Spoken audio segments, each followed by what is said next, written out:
बिस्मिल्लाहिर्रहमानिर्रहीम अस्सलाम वालेकुम। मेरा नाम है फ़िज़ा नायत और आप देख रहे हैं एजुकेशनल साइकिल। आज की जो हमारी वीडियो है इसमें हम जेन ऑस्टन जो कि लिटरेचर की एक बहुत बड़ी राइटर है, इनकी बायोग्राफ़ी के बारे में देखेंगे, उनके फेमस वर्क्स, इनका लाइफ, उनका जो स्टाइल है उसको देखेंगे और हम देखेंगे कि ये इंग्लैंड की जो फेवरेट नॉवलिस्ट हैं उनमें इनका शुमार क्यों होता है। तो आज हम जेन ऑस्टन की बायोग्राफ़ी इस वीडियो के अंदर देखेंगे। वीडियो को स्टार्ट करने से पहले अगर आप मेरे चैनल पर नए हैं तो प्लीज़ मेरे चैनल को सब्सक्राइब करें, शेयर करें, कमेंट्स करें और अगर कोई ऐसी चीज़ है जो आपको समझ में नहीं आती तो आप मुझसे कमेंट सेक्शन के थ्रू पूछ सकते हैं। या किसी नए टॉपिक पे आपको वीडियो चाहिए या आप पेड असाइनमेंट्स बनवाना चाहते हैं तो उसके लिए आप मुझसे कमेंट सेक्शन के थ्रू कंसर्न कर सकते हैं, मैं ज़रूर आंसर करूँगी। वीडियो को स्टार्ट करते हैं। सबसे पहले जो हमारी आज की जो वीडियो है उसका जो पार्ट 1 है उसमें हम the life of Jane Austen देखेंगे from Steventon to Winchester, a biographical journey. तो पार्ट 1 में हम इनका ये देखेंगे। सबसे पहले अगर हम इनके ओरिजिन्स और अर्ली फैमिली लाइफ की बात करें तो ये दिसंबर 16 1775 को एक विलेज में जिसका नाम स्टीवेंटन था, वहाँ ये पैदा हुई और इनके जो फादर हैं जॉर्ज ऑस्टन, वो एक ट्रैक्टर थे और मदर जो कैसेंड्रा है, वो एक हाई सोशल स्टैंडिंग से बिलोंग करती थी। तो अगर हम इनके हाउस होल्ड की बात करें तो जेन जो है ये लोग 8 बहन भाई थे और ये 7 नंबर पे आती थी अपने 8 बहन भाइयों में से। और उसके अलावा ये अपनी एक जो सिस्टर है, close to her only sister, उसके बहुत ज़्यादा ये क्लोज थी। और आगे अगर हम बात करें इनके डोमेस्टिक इन्वायरमेंट की, तो उसकी वजह से भी आगे जो ये राइटर बनी जेन ऑस्टन उस पर बहुत ज़्यादा असर हुआ, उनके ऑब्जर्वेशंस पे, उनके थॉट्स पे, उनकी थिंकिंग पे हाउस होल्ड ने बहुत ज़्यादा ही कंट्रीब्यूट किया। आगे अगर एजुकेशन और डोमेस्टिक स्पेस की बात करें तो ये 8 बहन भाई थे, लेकिन दूसरी वुमेन जो उनके टाइम की थी उनकी निस्बत जेन जो है इसकी फैमिलीज़ का जो फादर है उसने बहुत ज़्यादा सपोर्ट किया अपनी जो बच्चे थे, अपने चिल्ड्रन थे उनकी एजुकेशन पर। और उसके अलावा उसके उसका जो हाउस है वहाँ से भी उसका जो इंटेलेक्ट है वो डेवलप हुआ, क्योंकि उसके घर में बुक्स और इंटेलेक्चुअल डिबेट्स होती थी जिसने उसकी जो थिंकिंग है उस पर बहुत ज़्यादा असर किया। उसका थोड़ी देर के लिए बोर्डिंग स्कूल में भी जेन ऑस्टन ने पढ़ा, ऑक्सफोर्ड एंड रीडिंग जो बोर्डिंग स्कूल था वहाँ भी पढ़ा। फिर उसके बाद वो शुरू से ही जो हिस्ट्री और कंटेम्प्रेरी नॉवेल्स थे उनकी एक रीडर थी। और वो ही started writing as a teenager, producing her juvenilia for family entertainment. उन्होंने अपनी यूथ से ही लिखना स्टार्ट कर दिया था, शुरू पे फैमिली को इंटरटेन करने के लिए, और बाद में वो इंग्लैंड की एक बेहतरीन नॉवलिस्ट बन गई। और अगर उनकी जो लाइफ है वो अगर हम देखें तो वो सोशल थी और अपनी फैमिली के गिर्द ही सेंटर्ड करती थी और स्मॉल नेबरहुड था, इतनी कोई ज़्यादा जान पहचान नहीं थी जेन ऑस्टन की। सिर्फ जैसे अपने घर के आसपास जो चंद घर हैं या मतलब अपनी एक सोसाइटी जो है सिर्फ उसका पता था और घर के बारे में ही ज़्यादा उन्हें पता था। तो इतनी बहुत ज़्यादा अगर हम कहें कि बहुत ज़्यादा उन्हें लोगों का पता था या बहुत ज़्यादा जगहों का पता था, तो ऐसा नहीं था। और यही चीज़ हम इनके वर्क्स में देखते हैं, स्पेशली एमा के अगर आप अंदर देखते हैं तो उसमें भी ज़्यादा यही चीज़ पोर्ट्रे की गई है।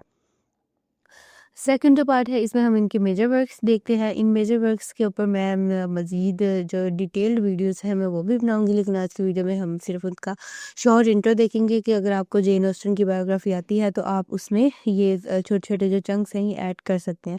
तो 6 नॉवेल्स हैं जिन्होंने इनकी लाइफ को चेंज किया और इंग्लिश लिटरेचर के फेस को ही चेंज करके रख दिया। तो ये है क्रोनोलॉजी ऑफ मास्टरपीसेस जो इन्होंने नॉवल लिखे। 1811 के अंदर सेंस एंड सेंसिबिलिटी लिखा गया। आगे उसका जो की फोकस था वो रीज़न एंड इमोशन पर था। और ओरिजिनल टाइटल जिनके थे वो भी मैंने आगे लिखे हुए हैं ताकि आप वो भी ऐड कर सकें। Pride and prejudice one of my favourites and बहुत ज़्यादा फेमस नावल है जिसका पहले नाम फर्स्ट इम्प्रेशंस था और ये 1813 में पब्लिश हुआ। मैरिज एंड मैनर्स में इसका फोकस है, मैं इस पर डिटेल वीडियो भी बनाऊंगी। मैंसफील्ड पार्क भी एक बहुत अच्छा नावल है और इसका ओरिजिनल टाइटल कोई नहीं था, ये इसी तरह पब्लिश हुआ। ये 1814 में लिखा गया। मॉरल ग्रोथ और एजुकेशन पे इसका फोकस है। एमा जोन सा है, ये भी एक बहुत अच्छा नावल है। ये बहुत एक सिंपल सी स्टोरी है जहाँ लीड क्लास सिर्फ इस चीज़ में अटकी है, शादियों में और अपना सोशल स्टेटस को मेंटेन करने में, उसके अलावा कुछ भी नहीं। तो 1815 में ये लिखा गया और इसका जो फोकस था वो सोशल स्टेटस और मॉडलिंग पर था। आगे नॉर्थएंगर एबे जो सा है, इसका ओरिजिनल टाइटल सुज़ैन था और ये 1818 में लिखा गया। पोस्ट ह्यूमस है और ये गोथिक पैरोडी है। प्रोनाउंसिएशन जो है वो द इलियट्स इसका ओरिजिनल टाइटल था, ये 1818 में लिखा गया। ये भी पोस्ट ह्यूमस है। ये वो नॉवेल्स हैं जो उनकी डेथ के बाद पब्लिश हुए और ये सेकंड चांसेस पे बेस करता है। तो ये आप, अगर आपको बायोग्राफी आती है तो कुछ फेमस वर्क्स उनसे हैं, उनकी डेट्स या उनके इवन नेम्स उनसे हैं और उनके थीम्स आप अपने उसमें ऐड कर सकते हैं to make your work more attractive. ठीक है। अगर आगे इनके मोस्ट फेमस नावल की बात करें जो कि है प्राइड एंड प्रेजुडिस, मैं इस पे भी एक डिटेल वीडियो बनाऊंगी। तो इसका ओरिजिनल टाइटल मैंने आपको बताया कि फर्स्ट इम्प्रेशन था और ये नावल बेस करता है एलिजाबेथ बेनेट पे, जो कि सोशल प्रेशर को नेगेट करती है और एक वेल्थी जो पर्सन होता है मिस्टर डार्क के, कैसे इनकी लव जो पैशनेट लव है वो कैसे डेवलप होता है और कैसे बेनेट जो सी है वो सोसाइटी की जो सी वैल्यूज़ है, उनकी एक्सपेक्टेशंस है, उनको ख़त्म करती है और कैसे इनका लव डेवलप होता है, इसमें हम ये देखते हैं। और इसमें हम विद देखते हैं, रोमांस देखते हैं, सोशल क्रिटिक और ये इसमें हम इसका एक ये भी आइडिया था कि एक जो वेल्थी सिंगल मैन है, जिस तरह मिस्टर डार्क के होते हैं, उनको भी जो है एक वाइफ की जो है वो ज़रूरत होती है। मैं इस पे डिटेल वीडियो बनाऊंगी ताकि सारी थीम्स, सारी स्टोरी, प्लॉट इसका जो है वो क्लियर हो जाए। लेकिन आज की वीडियो में इतना सा छोटा सा जो है वो आप इसके बारे में याद रख सकते हैं एक पैराग्राफ की सूरत में। अगर लाइफ एंड करियर पाथ की बात करें तो ये इनका स्टार्ट जब ये पैदा हुई 1775 में, फिर ये बैच चली गई। लिमिटेड राइटिंग का जो एक दौर था 1801 में, 1809 में ये सेटल्ड हो गई चार्टन में और ये प्रोडक्टिव ईयर्स थे इनके, जिसमें इन्होंने बहुत ज़्यादा लिखा। फिर 1811 और 15 में मेजर नॉवेल्स की सक्सेस, जैसे एमा है, प्राइड एंड प्रेजुडिस है। 1817 में इनकी डेथ हो गई थी मैनचेस्टर में एट द एज ऑफ 41। तो बहुत ज़्यादा एज नहीं थी जब इनकी डेथ हुई, लेकिन इनका जो विट है, इनके जो वर्क्स हैं वो आज तक भी बहुत ज़्यादा फेमस है। उसके अलावा अगर स्टाइल एंड टेक्निक की बात करें, हमारा पार्ट 3 है और कैसे रेवोल्यूशनाइज्ड किया नॉवेल्स को इसने, जेन ऑस्टन ने। तो इनके जो आयरनी यूज़ करती थी अपने वर्क्स के अंदर, जैसे एमा के अंदर भी बहुत ज़्यादा आयरनी का यूज़ किया गया है कि वो सोशली ऐसे दिखने की कोशिश करती है कि जैसे वो बहुत ज़्यादा ही अच्छी और बहुत ज़्यादा मैनर्ड है, लेकिन ऐसे नहीं होता, वो उसमें हिपोक्रेसी होती है।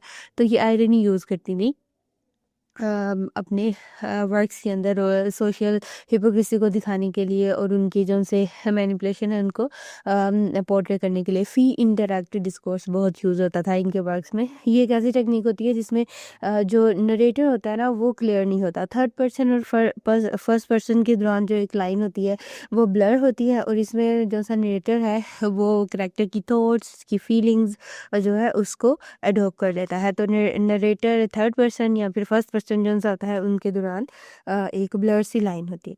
सोशल रियलिज्म, इन्होंने जो पुराने क्लासिकल नॉवेल्स जिस टॉपिक पे, जिस थीम पे बेस करते थे उसको निगेट किया, उसको रिजेक्ट किया और इन्होंने जिस पर लिखा वो सोशल रियलिज्म था। सोसाइटी की जो रियलिटीज़ है, जो अरिस्टोक्रेट सोसाइटी है उसकी रियलिटी क्या है और अपर क्लास, लोअर क्लास, तो सोसाइटी की जो विलेज लाइफ है, एवरीडे डोमेस्टिक लाइफ और रोज़मर्रा की ज़िंदगी में क्या हो रहा है लोगों की, उसके ऊपर लिखा, सोशल रियलिज्म पे लिखा। अगर इनके डोमिनेंट थीमेटिक पिलर्स की हम बात करें, जो मतलब मेन थीम्स होते थे इनके वर्क्स के अंदर, तो वो मैरिज होता था, फाइनेंशियल सिक्योरिटी होती थी और social class, mobility, character, moral growth और जेंडर एंड वुमेन एजेंसी। तो ये ज़्यादा आप देखें कि थीम्स भी इनके ज़्यादा बेस करते हैं जो उनका सोशल रियलिज्म है उस पर ही, सोसाइटी के बारे में ही लिख रही हैं। कोई हॉरर नहीं, गोथिक नहीं ज़्यादा होता था और बहुत ज़्यादा एक कॉम्प्लेक्स साइकोलॉजिकल थ्रिलर इस तरह नहीं लिखती थी। ये सिर्फ़ सोशल रियलिज़म पे, फैमिली पे, उस पे जेंडर रोल्स पे, वुमेन पे बहुत ज़्यादा लिखा, जेंडर रोल पे। और उसके अलावा इनके नॉवेल्स के थ्रू ये पोर्ट्रेट किया गया कि जो मैरिज थी उस दौर में 19th सेंचुरी में, वो सिर्फ़ ये नहीं था कि एक लवेबल मैरिज थी, वो एक फाइनेंशियल सिक्योरिटी भी होती थी वुमेन के लिए, और इसलिए भी शादी की जाती थी। और उसमें लव का होना बहुत बाज़ दफ़ा बल्कि मोस्ट ऑफ़ द टाइम ज़रूरी नहीं होता था, वो सिर्फ़ एक फाइनेंशियल सिक्योरिटी के लिए और एक सोसाइटी में एक जो वुमेन है वो मूव कर सके उसके लिए ज़रूरी होती थी। तो ये इनके थीम्स थे। आई होप कि जो आज की वीडियो है वो आपको समझ में आई होगी। अगर आपका कोई भी पॉइंट मिस हो गया है या मुझसे कोई पॉइंट मिस हो गया है जो मैंने आपको नहीं समझाया, तो कमेंट सेक्शन के थ्रू आप मुझसे पूछ सकते हैं, मैं उस पर ज़रूर आपको रिप्लाई करूँगी। और अगर आपको नए टॉपिक्स पे वीडियो चाहिए तो प्लीज़ उसके लिए मेरे चैनल को सब्सक्राइब करें। लिटरेचर से रिलेटेड आपको किसी भी वर्क पे कोई टॉपिक कोई वीडियो चाहिए तो उसके लिए भी आप मुझसे कंसर्न कर सकते हैं through comment section. I hope कि आज का जो टॉपिक है वो आप पे क्लियर हो गया होगा, और मैं जेन ऑस्टन के जो फेमस वर्क्स हैं जो कि आपके पेपर पॉइंट ऑफ व्यू से भी इम्पोर्टेंट है, मैं उन पे भी ज़रूर वीडियो बनाऊँगी। Thank you so much.